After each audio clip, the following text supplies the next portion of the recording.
ओम नमस्ते जी। संस्कृत की अभी तक हम 18 कक्षाओं का अध्ययन कर चुके हैं।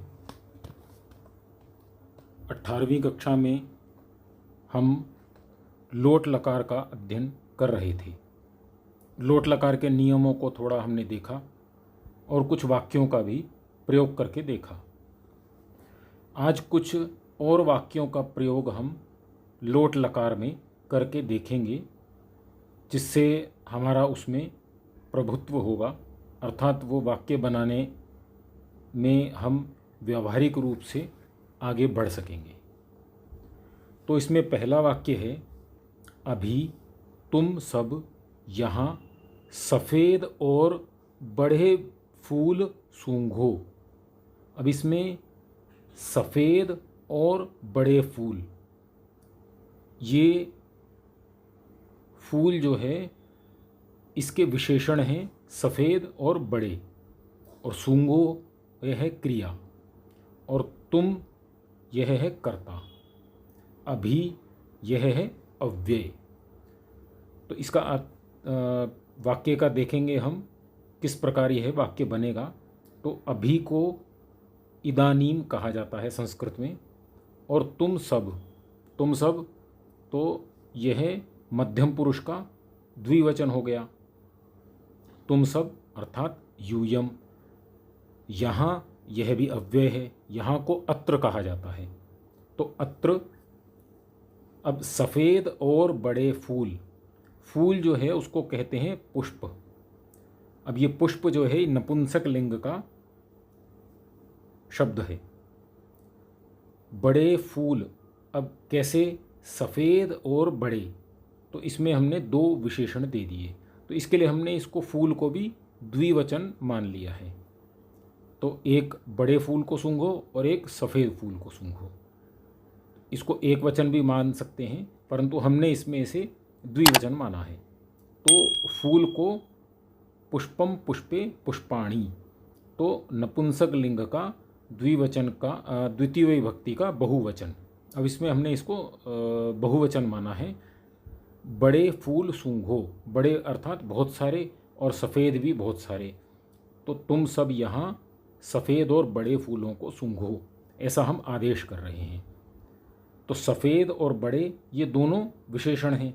सफ़ेद को बोलते हैं श्वेत और बड़े को बोलते हैं दीर्घ। अब पुष्प के जो हमने शब्द बनाया है उसको पुष्पम पुष्पे पुष्पाणि, ऐसा करके उसके रूप चलते हैं। अब पुष्प को हमने पुष्पाणि अगर उसका रूप शब्द बनाया है तो बड़े का भी दीर्घ से दीर्घाणी बन जाएगा, और श्वेत का श्वेताणी बन जाएगा। तो श्वेताणी दीर्घाणी पुष्पाणि। अब सूंघ की जो क्रिया होती है वह होती है घ्रा। घ्रा का मध्यम पुरुष का बहुवचन लोट लकार में बनता है जिघ्रत। तो उसका जो अभी वाक्य बनेगा वह बनेगा, इदानीम यूयम अत्र श्वेतानि दीर्घाणि पुष्पाणि जिघ्रत। इस प्रकार से यह वाक्य बनेगा। एक वाक्य और देखते हैं, प्रिया महिमा और तुम अभी स्नान करो। तो प्रिया स्त्रीलिंग एक वचन और प्रथमा विभक्ति क्योंकि करता है। उसके पश्चात महिमा, यह भी एक वचन प्रथमा विभक्ति स्त्रीलिंग, और तुम तू हो सकता है, तो इसको हम मध्यम पुरुष एक वचन बोलेंगे। अभी को इदानीम, और स्नान को बोलते हैं स्नान संस्कृत में। तो स्नान जो है वह क्या है, कर्म में द्वितीय विभक्ति होती है और एक वचन है, तो स्नानम। और क्री के रूप हमने पिछली कक्षाओं में देखे थे। तो क्री का लोट लकार में मध्यम पुरुष में बहुवचन में बनता है कुरुत। तो इस वाक्य का संस्कृत अनुवाद होगा, प्रिया महिमा त्वं च इदानीं स्नानम कुरुत। तो ये है, हमने एक वाक्य और देखा। अब एक वाक्य और देखते हैं, भाभी और मैं तुम्हें खाना खिलाएं क्या। तो भाभी को बोलते हैं भ्रातृजाया, भ्रातृजाया, तो यह बोलते हैं भाभी के लिए। भाभी और मैं, और को बोलते हैं च, और मैं को बोलते हैं अहम। तो भ्रातृजाया अहम च तुम्हें, तुम्हें का अनुवाद अभी हमने सीखा नहीं है, इसलिए इस वाक्य में हम नहीं कर रहे हैं। खाना खिलाएं क्या, खाने को बोलते हैं भोजन। भोजन का नपुंसक लिंग में शब्द होता है द्वितीय वचन, द्वितीय विभक्ति एक वचन में भोजनम।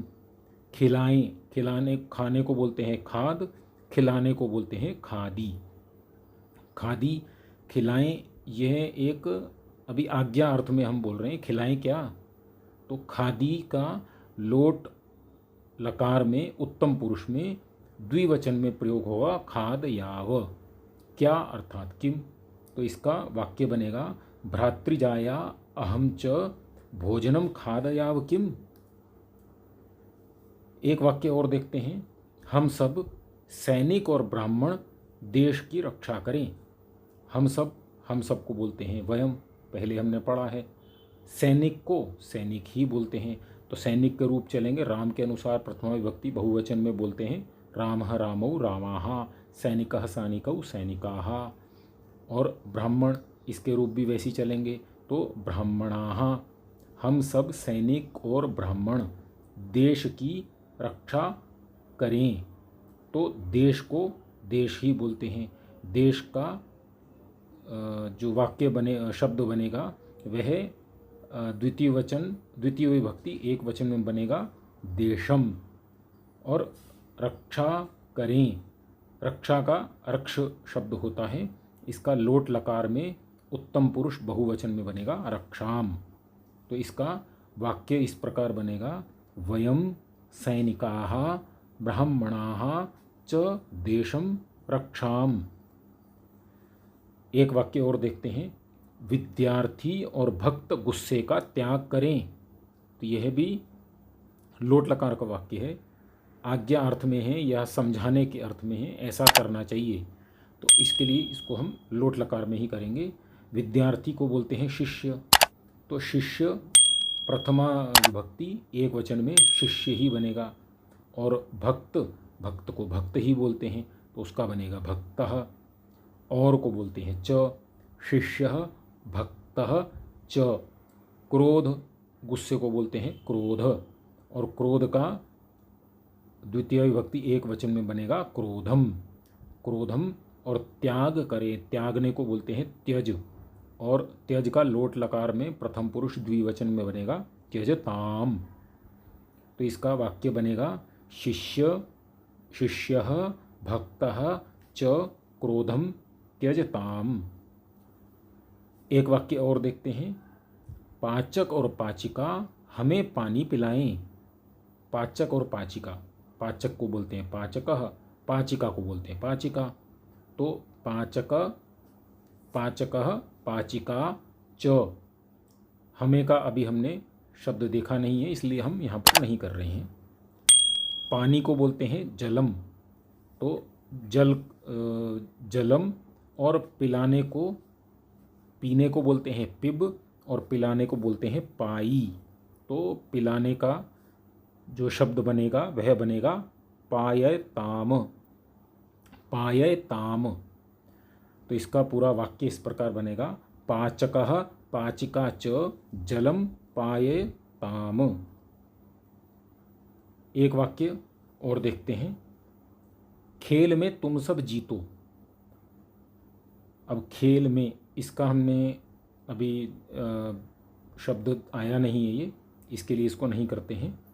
तो तुम सब जीतो, तुम सब को बोलते हैं यूयम, और जीतने को बोलते हैं जी। जी से, जी धातु इसकी है जीतने की। तो लोट लकार में मध्यम पुरुष में बहुवचन में बनेगा जयत, तो यूयम जयत, तो तुम सब जीतो। तो इस प्रकार यह हमने थोड़े से वाक्यों का अर्थ देखा। ये वाक्य जो हैं लोट लकार के थे, तो आज लोट लकार के हमने थोड़े और वाक्य देखे। तो इसका मैं आशा करता हूँ अब अभ्यास आप लोग कर रहे होंगे, और अभ्यास करने पर ही थोड़ी सी संस्कृत में आपकी गति होगी और फिर भी आपको कोई कठिनाई आती है तो आप कमेंट करके, मैसेज करके, यूट्यूब के माध्यम से मुझे पूछ सकते हैं। इस कक्षा को आज की यहीं तक रखते हैं। आपका बहुत बहुत धन्यवाद। नमस्ते जी।